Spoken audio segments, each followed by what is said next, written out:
दोस्तों अतुल सुभाष के केस ने पूरे भारत को एक तरीके से हिला कर रख दिया है। सिस्टम से लड़कर हारने वाले अतुल को न्याय मिलना चाहिए। हमारे देश में ऐसे कई सारे कहानी और कई सारे केसेस आज चलते हुए आते हैं जिसे मीडिया लाइमलाइट नहीं देती है, जिसकी वजह से वो सामने नहीं आते हैं।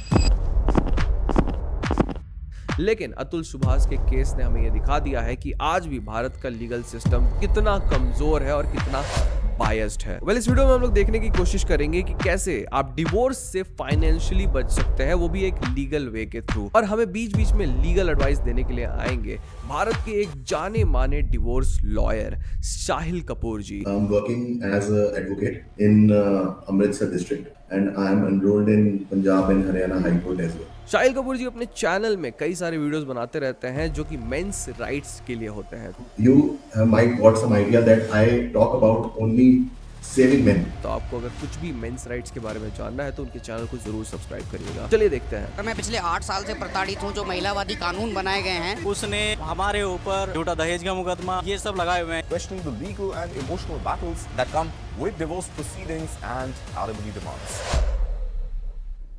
तो बात कर रहे हैं हम लोग डिवोर्स की। अगर हम लोग भारत की बात करें तो भारत में सबसे कम डिवोर्स रेट्स देखने को मिलते हैं, 1% से भी कम। लेकिन हाल ही में हमें डिवोर्स रेट्स में एक स्पाइक देखने को मिला है। ऐसा हुआ क्यों है, ये जानना बहुत ज्यादा इंपॉर्टेंट हो जाता है। क्योंकि पहले लॉ नहीं था, लॉ आ गया, अवेयरनेस नहीं थी तो इसलिए यूज नहीं किया। पहले पेशेंस फैक्टर था, लोग सह लेते थे, अब लोग सह नहीं रहे हैं और अवेयरनेस है, इसलिए इमीडिएटली लोग डिवोर्स फाइल। भारत में अगर हम लोग डिवोर्स की बात कर लें और हिंदू मैरिज की बात करें तो यहाँ पे डिवोर्स जैसा कोई शब्द ही नहीं होता है। लेकिन इसका मतलब ये नहीं है कि मैं डिवोर्स के खिलाफ हूँ। मैं फंडामेंटली डिवोर्स के खिलाफ नहीं हूँ। लेकिन आपको ये भी देखना चाहिए कि कितनी सारी महिलाएं इसी डिवोर्स का मिसयूज करती है और डिवोर्स के अंडर और आसपास जितने भी कानून आते हैं उसका मिसयूज करके लड़कों को फंसाती है, जिसकी वजह से एक लड़के को बहुत ही ज्यादा मुश्किल समय से गुजरना पड़ता है। हमने अभी कुछ दिन पहले भारत के बायस्ड लॉज के ऊपर एक वीडियो बनाई थी जिसमें मैक्सिमम लोग यही कमेंट किए थे कि हम कभी जिंदगी में शादी नहीं करेंगे सिर्फ और सिर्फ इन्हीं बायस्ड लॉज की वजह से। लेकिन क्या शादी नहीं करना और देश छोड़ के बाहर जाना एक मात्र ऑप्शन रह गया है भारत के लोगों के पास? जी नहीं। चलिए इसका एक सॉल्यूशन निकालने की कोशिश करते हैं। क्या आप किसी भी लीगल वे से फाइनेंशियली डिवोर्स से बच सकते हैं? जब डिवोर्स के बाद पेमेंट करने की बात आती है और पैसे की बात आती है तो आज के जितने भी जेंजीस होते हैं और यूथ होते हैं सबके मन में सिर्फ और सिर्फ एक ही चीज आता है, वो होता है प्रीनप्स का। Prenuptial is an agreement. Whatever condition you want to take it, it is an agreement before marriage. Prenups एक ऐसी एग्रीमेंट होती है जो कि शादी के पहले की जाती है। जितने लोग भी एक्साइटेड थे ये सोचकर कि डोनाल्ड ट्रंप ने भी प्रीनप करवा के रखा है, हम भी करवा लेंगे, शादी कर लेंगे, उसके बाद देखा जाएगा डिवोर्स होगा। तो मैं आप सबको बताना चाहता हूं कि भारत में प्रीनप्स इलीगल है।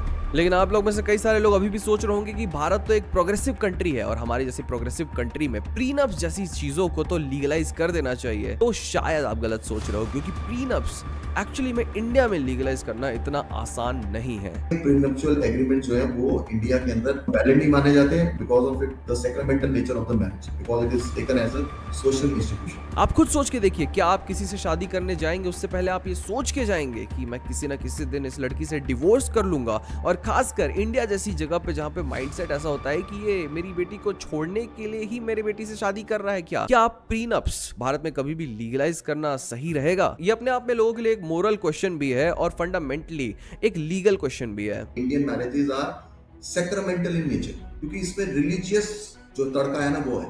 Because when you say it is a sacramental then it is not a contract.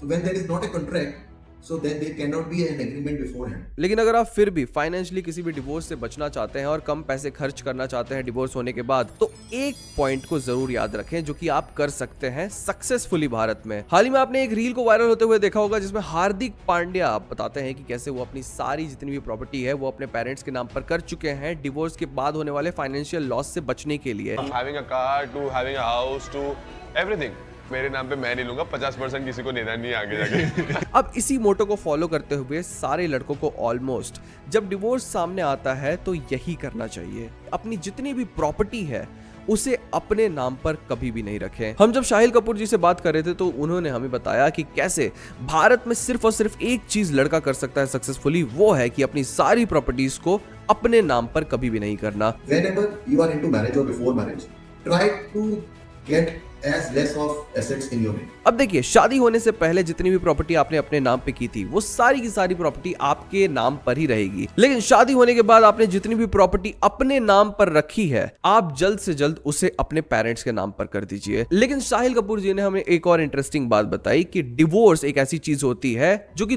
तुरंत कभी भी नहीं होती है। एक पैटर्न होता है डिवोर्स का और उस पैटर्न को रिकॉग्नाइज करना हर एक लड़की को आना चाहिए। अगर आप अपनी मैरिज में देख रहे हैं कि आगे आने वाले समय में कभी भी आपका डिवोर्स हो सकता है, तुरंत ही अपनी जितनी भी प्रॉपर्टी है उसे अपने पेरेंट्स के नाम पे कर दें, क्योंकि जब डिवोर्स फाइल करेगी आपकी जो पत्नी रहेगी या एक्स पत्नी रहेगी वो कभी भी आपके पेरेंट्स की प्रॉपर्टी पे हाथ नहीं मार सकती है। और ये चीज करना सारे लड़कों के लिए बहुत ही ज्यादा इंपॉर्टेंट हो जाता है। जब आपको वो सिम्टम्स नजर आने शुरू हो, आपके जो एसेट्स है, you need to dissolve that, you need to transfer that before any case is been filed against a husband. देखिए, आज की हकीकत सिर्फ और सिर्फ इतनी है कि आज आप लीगली फाइनेंशियली जितना भी आपका बर्डन आता है डिवोर्स के बाद उससे बहुत कम तरीकों से बच सकते हैं। लेकिन क्या आपको पता है भारत में इसी डिवोर्स को एक गेम बनाकर रख दिया गया है और सब लोग इस गेम को खेलना चाह रहे हैं। इस बात को सुनिएगा और उसके बाद आप समझ जाएंगे कि भारत में लॉस एक्चुअली में कितने ज्यादा बायस्ड हैं। So there is a package of those sections which is called as a beneficial legislation for a woman. इसमें डाउरी हरासमेंट है, डोमेस्टिक वायलेंस है, मेंटेनेंस फॉर फीमेल है, और 406 आईपीसी फॉर स्त्री धन है कि स्त्री धन वापसी लेना है। अगर एक लड़की, एक महिला कहीं भी किसी कोर्ट में जाती है और डिवोर्स फाइल कर देती है अपने हस्बैंड के खिलाफ, तो सबसे पहले जो कोर्ट रहेगी वो वाइफ की हुई बात को सबसे ऊपर मानेगी। यानी कि अगर बोल रही है वाइफ, कुछ बोलती है कि मेरा पति ऐसा है, मेरा पति वैसा है, तो वो वही मानेगी जो कि वाइफ बोल रही है और पति का जो बयान है वो बाद में नोट किया जाएगा। एक डिवोर्स की जो हियरिंग होती है और डिवोर्स को फाइनलाइज करने का जो समय होता है वो भारत में 6 से 7 साल का होता है, क्योंकि इतने सारे कोर्ट्स में केसेस ही पेंडिंग है कि एक डिवोर्स को 6 से 7 साल लग ही जाते हैं कंप्लीट होने में। और इतने साल के बीच में आपको यह समझने की जरूरत है एक लड़का और एक लड़की ना ही शादीशुदा होते हैं और ना ही सिंगल होते हैं। यानी कि एक ऐसा इंटरीम पीरियड होता है जिसमें एक लड़के को अलाउंस देना पड़ता है अपनी पत्नी को। अपनी पत्नी को वो मेंटेनेंस देगा और अगर उसका बच्चा है तो अपने बच्चे को भी वो मेंटेनेंस देगा जब तक उसका केस खत्म नहीं होगा कोर्ट में और वो सेटल नहीं कर पाएगा अपना डिवोर्स 6 से 7 साल तक। वो अपनी पत्नी और अपने बच्चे को मेंटेनेंस देता ही रहेगा जितना भी कोर्ट उसको बोलता है। अब यही डिवोर्स के केसेस आज एक खेल बन चुके हैं, हम लोगों के बीच में नहीं, बाकी सारे एडवोकेट्स के बीच में भी। अगर आप एक लेमैन हैं, आप एक महिला हैं, आप एक आदमी है और आप डिवोर्स फाइल करना चाहते हैं और आप एक एडवोकेट के पास जाते हैं उससे सही सलाह लेने के लिए, तो मोर ऑफन देन नॉट एक एडवोकेट आपको हमेशा एक गलत सलाह देगा। यानी कि वो आपको बताएगा कि कैसे मेरी मदद से आप अपने पति से या अपनी पत्नी से इतने सारे पैसे एक्सटॉर्ट करवा सकते हैं। आपकी जो स्टोरी है वो बहुत ही सिंपल है कि आप और आपके पति नहीं रहना चाहते हैं एक दूसरे के साथ, लेकिन क्या आपको मजा नहीं आएगा कि आपके पति जो रहेंगे वो आपको 10 लाख रुपए महीना देंगे, 10,000 रुपए महीना देंगे। अब कोई भी पत्नी जो डिवोर्स लेना चाहती है या पति भी जो डिवोर्स लेना चाहता है वो इस चीज को सुन के बहक जरूर जाता है। जो डिवोर्स फाइल करने आया रहता है वो पूछता है कि इसके बाद करना क्या है हमको, इतने सारे पैसे पाने के लिए, मेंटेनेंस पाने के लिए। तो एडवोकेट उन्हें सलाह देते हैं कि भैया आपके केस में हमें थोड़ा मसाला डालना पड़ेगा, आप ऐसा करिए अपने पति के ऊपर वायलेंस का केस लगा दीजिए। अरे कुछ नहीं हो रहा है तो 498A ही लगा दीजिए आप। इसी सेक्शन 498A को सुप्रीम कोर्ट और कैलकाटा कोर्ट लीगल टेररिज्म का भी नाम दिया है। इस पर्टिकुलर सेक्शन को इतना ज्यादा मिसयूज और एक्सप्लॉइट किया जाता है कि आज ये सबसे ज्यादा मिसयूज सेक्शन भी बन चुका है हमारे पूरे लॉ का। एक्विटल जो है वो 85% है, सेंटेंस जो है वो सिर्फ 15% है, इसीलिए तो सुप्रीम कोर्ट ने इसको लीगल टेररिज्म नाम दिया। यानी कि कभी भी एक महिला चाहे तो अपने फैमिली के ऊपर डाउरी के केस लगा सकती है और उनकी फैमिली पूरी की पूरी बर्बाद हो सकती है। इसी पर्टिकुलर केस में सुप्रीम कोर्ट का भी एक जजमेंट है जिसमें पहले इस केस में क्या होता था कि पुलिस जाके तुरंत ही जो महिला के पति रहते थे और उनके परिवार वाले रहते थे उसे तुरंत ही गिरफ्तार कर लेता था, लेकिन गिरफ्तारी नहीं हो सकती अब इस केस में। सुप्रीम कोर्ट ने ये वर्डिक्ट दिया था। अब वैसे तो we live in a country जहां पे 33 लाख रुपए कमाने वाली एक महिला अपने पति से जाकर पैसे की मांग, मेंटेनेंस की मांग कर सकती है। Why do you require 3 crore, 3 lakhs per month? What is the expenditure? My lords, Is it comes because because the husband is earning 9 crores or 8 crores according to you? My lords, You should that- also have proportionate. But this is very unfortunate. लेकिन अगर एक पति को marriage में emotionally, physically या economically abuse किया भी जा रहा है तो पति कुछ भी नहीं कर पाएगा। हमारा देश का जितना भी लॉ का स्ट्रक्चर है, खासकर डिवोर्स को लेकर, वो वुमेन सेंट्रिक है। वुमेन के वो अच्छाई के लिए है कि उन लोग अच्छा करें भाई, उन लोग आगे डेवलप करें, वुमेन एम्पावर हो, जो कि बिल्कुल भी गलत बात नहीं है। लेकिन जितनी भी महिलाएं ये वीडियो देख रही है, आप ये भी समझने की कोशिश करिए कि इन्हीं लॉज का मिसयूज करके कई सारी महिलाएं कितने लड़कों को फंसाती है हर दिन। उनके ऊपर फेक केसेस किए जाते हैं, लड़कों को मजबूरन कई सारे पैसे मेंटेनेंस में देने पड़ते हैं। अतुल सुभाष के केस को ही देख लीजिए, 80,000 रुपए बंदा कमाता था, 40,000 रुपए सिर्फ मेंटेनेंस में देता था, और उसी मेंटेनेंस के पैसे से निकिता अपने लॉयर की फीस भरती थी और अतुल सुभाष के घर वालों को जिंदगी भर का दुख देके चली गई। मैं अपने दुश्मन को बलवान बना रहा हूँ, वही पैसे मुझे ही बर्बाद करने के लिए यूज हो रहे हैं, और ये साइकिल बढ़ता ही रहेगा। तो जो सप्लाई है वैल्यू का, उसी को खत्म कर देना चाहिए।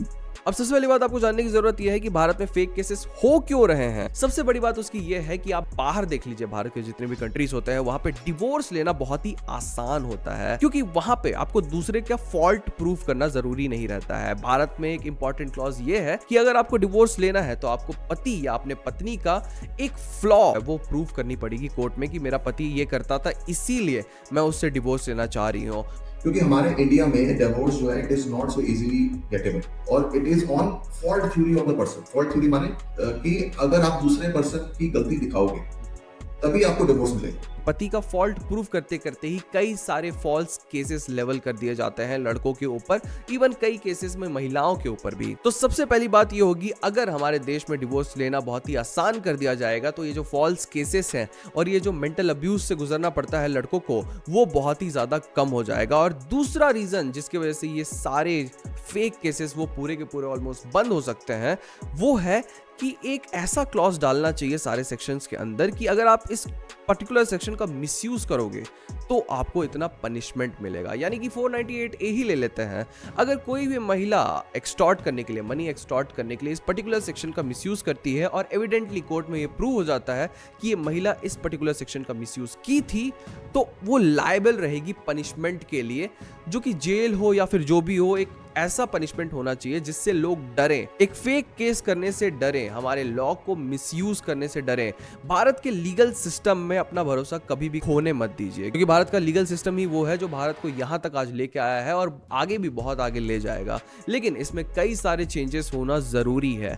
डिवोर्स को भारत में सबसे पहले नॉर्मलाइज करना बहुत ज्यादा जरूरी है, और मेंस राइट के बारे में लोगों को जानना बहुत ज्यादा इंपॉर्टेंट है। आप देखिए, कई सारे केसेस में आप देखते होंगे जो लड़के होते हैं वो डर कर कि कोर्ट में कुछ भी बोल देगी ये, पैसे दे देते हैं महिला को। और कई सारे केसेस में आप ऐसे लड़कों को भी देखे होंगे जो निडर होते हैं और कोर्ट में जाके अपनी केस को लड़ते हैं, समाज से नहीं डरते हैं कि समाज क्या सोचेगी उनके बारे में, और कोर्ट में केस जीत के आते हैं। आप 2-3 केस इसके बारे में पढ़ भी सकते हैं, मैं सारे के लिंक डिस्क्रिप्शन में डाल दूंगा। वेल, आप क्या सोचते हैं भारत में जितने भी डिवोर्स हो रहे हैं उसके बारे में? क्या आप अभी भी भारत के जो अभी का पर्टिकुलर लीगल सिस्टम है उसके अंडर किसी से शादी करना चाहेंगे? और शादी करना चाहेंगे तो आप क्या ये भी सोचते हैं कि प्रीनप्स लीगल कर देने चाहिए? इन सब चीजों के बारे में मुझे कमेंट सेक्शन में जरूर बताइएगा और अपनी राय जरूर दीजिएगा इस पर्टिकुलर वीडियो के बारे में। और देखिए, हम ऐसी वीडियोस बनाते रहते हैं, तो हमारे चैनल को सब्सक्राइब करके जाना मत भूलिएगा। आज की वीडियो से इतना ही, मिलता है अगले वीडियो में।